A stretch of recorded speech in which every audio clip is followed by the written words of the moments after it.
maioria dos recém-nascidos, eles nascem prontos para mamar. Tem um fato interessante que na leitura eu vi, a partir do 4º mês de gestação, esse nenê já começa a ter movimento de sucção dentro do útero. Então, muitas vezes, a gente vê as mães comentando que quando faz o ultrassom, o nenê está chupando o dedo. E várias vezes eu já tive esse relato. Então, assim, a partir de que nasce, assim que nasce, já coloca o neném para mamar.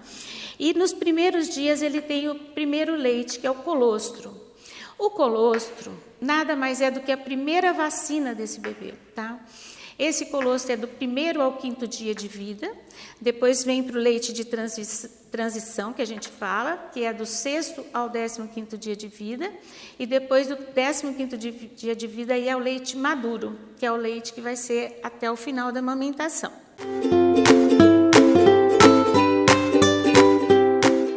Bom, quando a gente fala sobre amamentação, um dos fatores mais complexos que tem é a pega do peito. Então, assim, você pega às vezes uma mãe que se o bebê não pegar direito, vai dar uma série de complicações, dolorida, diminuir a produção de leite e tal. Então, a gente tem que perceber como está a pega desse bebê.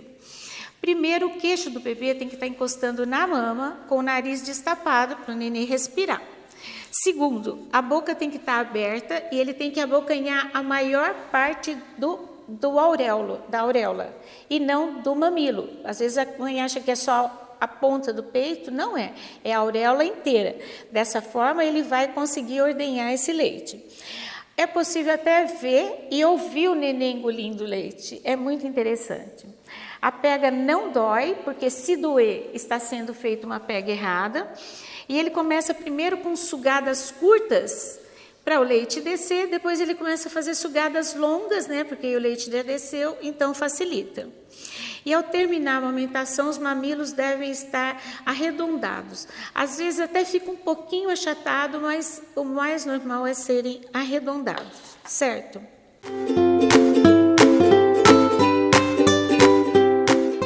Essa aí é uma parte bem interessante, tá? Quando o neném mama fórmula, por conforto da mãe, acaba amamentando a cada 3 horas, faz a mamadeira a cada 3 horas. Mas o neném que mama peito, ele tem que ter livre demanda, não tem horário de mamar, independente de ser de manhã, de tarde, de noite. Neném acordou, põe para mamar. Então, sempre que ele sentir fome, ele vai mamar. E mamar o tanto que ele quiser, até ele saciar. A hora que ele está cheio, ele já diminui a sucção e já larga o peito, tá? E aí, isso também depende de cada bebê. Tem os bebês que mamam a cada 1 hora, tem bebê que demora mais. Aliás, eu sempre oriento, não deixe passar de 3 horas sem mamar. E essas 3 horas, elas são contadas a partir do início da mamada e não do final. O nenê começou a mamar, 9 horas, deu meio-dia, o nenê está dormindo, troca a fralda, acorda e põe esse nenê para mamar, tá? A livre demanda também é importante para a mãe, porque se essa mama fica muito cheia e o bebê não mama, vai ficar dolorida, pode dar mastite, vai dar engurgitamento mamário, que é um desconforto, e às vezes esse desconforto até serve para a mãe desistir de amamentar, sabe? Porque tem dor e aí acaba desistindo, né?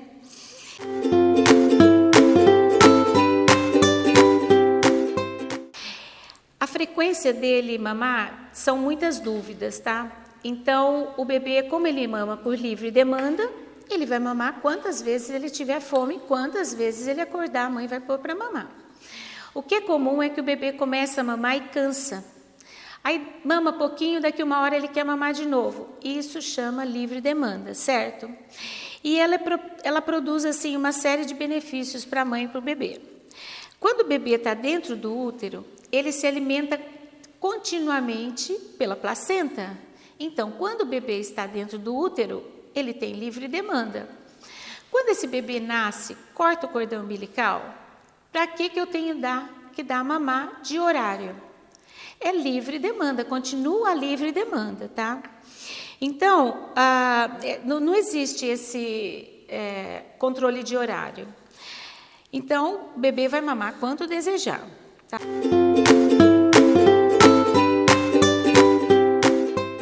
O bebê bebê, quando ele começa a ficar com fome, ele começa a resmungar, a ficar inquieto, a sugar a mãozinha, fazer movimento com a boca. E quando a mãe coloca ele no peito, ele já pega a mama e começa a sugar. E ele até abre a boca quando tem contato com o mamilo, tá?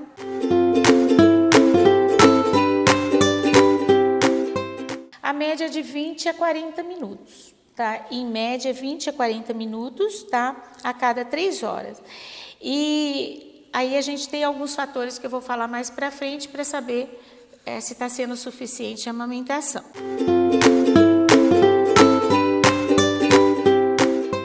Isso é importante porque a Organização Mundial de Saúde e a Sociedade Brasileira de Pediatria e todos os pediatras dizem que leite materno exclusivo até os 6 meses. E a amamentação com complementação, porque depois vai ter outros alimentos, até os 2 anos de idade. Mas a mãe está livre para amamentar até quando quiser, tá? E a amamentação alimenta da mesma forma que os outros leites, mas lógico que é muito melhor, porque está dando imunidade para o bebê.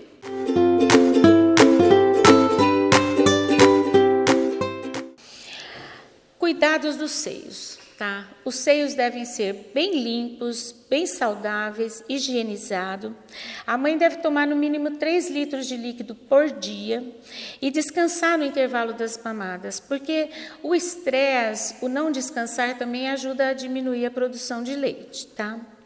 Durante a fase de amamentação, nenhum alimento é proibido, mas depois eu vou falar sobre os alimentos da amamentação.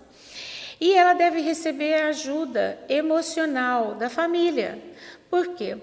É muito cansativo você, quando o bebê nasce, eu até falo com as minhas mães, o primeiro mês é o mais difícil, porque você tem que organizar o seu horário e o horário do bebê, porque você está introduzindo ele na sua rotina diária. Então, é muito difícil.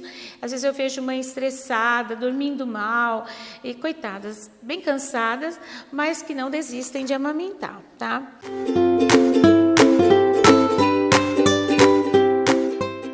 Ela deve ingerir frutas, legumes, uma dieta saudável, tá? Uma dieta saudável, equilibrada, com baixo, evitar os alimentos industrializados que têm alto teor de gordura e que não tem valor nutricional nem para ela e nem para o bebê.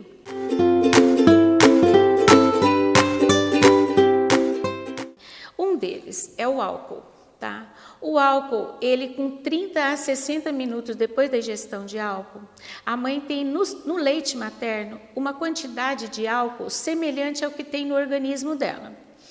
Esse álcool, através do leite materno, vai passar para o bebê, que vai causar uma alteração neurológica nele. Ele vai ficar irritado, sonolento, com dificuldade de dormir. Esse álcool vai para o fígado do bebê e pode dar até uma intoxicação no fígado dele, tá?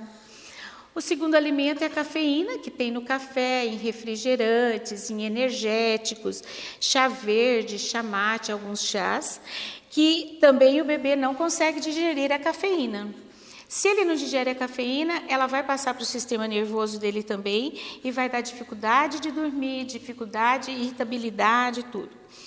O café também diminui o leite materno, a produção do leite materno, e com isso diminui a hemoglobina e aumenta a chance do nenê ter anemia. Eu li em algum lugar que a média de café seriam 2 xícaras por dia, ou pode até ingerir leite descafeinado, tá? Chocolate é o terceiro. É uma tristeza, porque eu sempre falo para as mães que o chocolate causa cólica. O chocolate tem uma substância chamada teobromina, que ela é semelhante à cafeína e ela vai dar os mesmos sintomas no bebê que o café, que é a cafeína, tá? Alimentos com sabor intenso, por exemplo, alho, cebola, aspargos. Esses alimentos alteram o sabor e o cheiro do leite. E nessa situação, o bebê pode rejeitar, porque muda o sabor e muda o paladar, né? Muda o cheiro. Alimentos processados, ricos em caloria. A gente briga tanto para as crianças não comer essas porcarias e a gente tem que brigar também com as mães para não comer. Porque são pobres em nutrientes, não tem vitamina, não tem mineral, não tem nada, e só tem gordura, trans, então isso acaba prejudicando o bebê. Alimento cru, né? Eu tenho muitas mães que perguntam, doutora, posso comer peixe cru, sushi, esses alimentos japoneses?